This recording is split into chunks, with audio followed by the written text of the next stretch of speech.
ভারতের পশ্চিমবঙ্গের মুখ্যমন্ত্রী হিসেবে শপথ নিয়েছেন ভারতীয় জনতা পার্টির বিজেপি নেতা শুভেন্দু অধিকারী।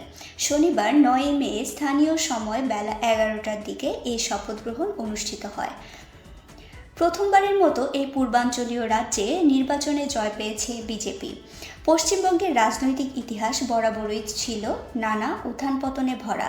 একসময় কমিউনিস্টদের দীর্ঘ শাসন, এরপর প্রায় 15 বছর ধরে মমতা বন্দ্যোপাধ্যায়ের।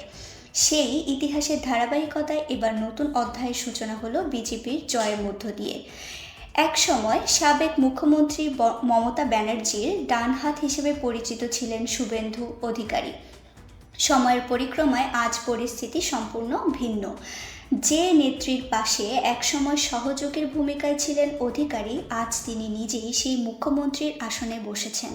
বর্তমান প্রেক্ষাপটে পশ্চিমবঙ্গের রাজনীতিতে এত নাটকীয়, প্রায় তারকা খ্যাতির মতো উত্থান আর কোনো নেতার ক্ষেত্রে দেখা যায়নি বললেই চলে।